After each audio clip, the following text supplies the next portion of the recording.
Chief justice division bench যেটা order দিয়েছিল তার মূলে সেই অর্ডারটা কন্টিনিউ করছে যে মুর্শিদাবাদ জেলায় এই ধরনের ঘটনার ক্ষেত্রে কেন্দ্রীয় বাহিনী ব্যবহার করতে পারে তার রেফারেন্সেই পিটিশন অ্যাপ্লিকেশন আমি করেছিলাম। সেখানে আমার বক্তব্য ছিল পরপর দুদিন বেলডাঙ্গায় যেটা হয়েছে এটা এনআইএ ইনভেস্টিগেশন হওয়া উচিত। সেক্ষেত্রে মহামান্য প্রধান বিচারপতির বেঞ্চ ক্লিয়ারলি অর্ডার দিয়েছিল যে এনআইএ বা ভারত সরকার চাইলে এটা নিতে পারে। আমি খুশি এনআইএ এটা ইনভেস্টিগেশন করেছে এবং আমি প্রথম দিন থেকে বলেছি যারা ট্রু পেট্রিয়টিক পিপল, দেশপ্রেমিক পিপল এ কাজ করতে পারে না।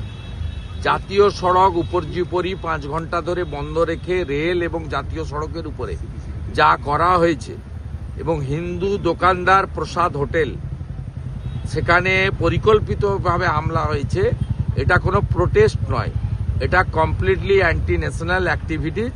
এটা সঙ্গে পিএফআই সিমির মতো ব্যান অর্গানাইজেশন এবং যারা দেশকে দুর্বল করতে চায়, দেশের ভিতরে নাশকতা করতে চায়, তাদের কাজ। আমি ওয়েলকাম করছি এই ইনভেস্টিগেশনকে।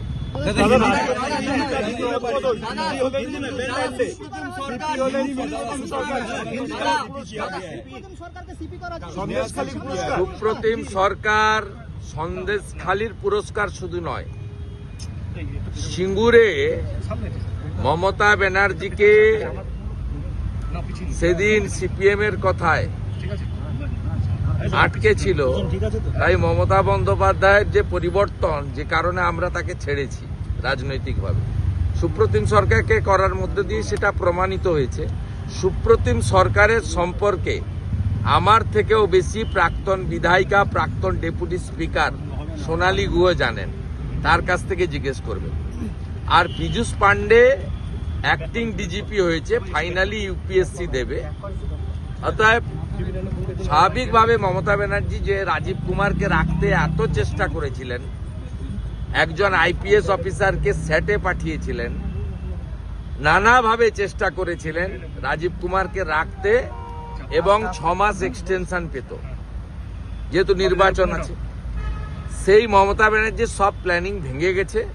পীযূষ পান্ডে এমনি লোক, বাহ্যিকভাবে আমি যেটুকু জানি, যেহেতু এই রাজ্যে অনেকদিন ধরে আমি পাবলিক রিপ্রেজেন্টেটিভ, পলিটিক্সের সঙ্গে যুক্ত, পীযূষ পান্ডে এমনি খারাপ লোক নয়, কিন্তু ওকে কাজ করতে দেবে বলে আমার মনে হয় না। এবং পীযূষ পান্ডেকেও রাজীব কুমার, মনোজ ভার্মা, বিনীত গোয়েলের মতো অনেক খারাপ খারাপ কাজ মমতা ব্যানার্জির করতে হবে, যেটা নন্দিনী চক্রবর্তী কিছুদিন আগে ইডির উপর হামলাতে মুখ্যমন্ত্রীকে সাহায্য করলেন, এই কাজই করতে হবে। এই রাজ্যে সবচেয়ে সমস্যার মূলে হচ্ছে রাজ্যের মুখ্যমন্ত্রী। এই মুখ্যমন্ত্রীকে না সরালে কোনো সাংবিধানিক বডিও বাঁচবে না, এই রাজ্য বাংলা এগোতে পারবে না, বাংলা স্থবির হয়ে দাঁড়িয়ে থাকবে।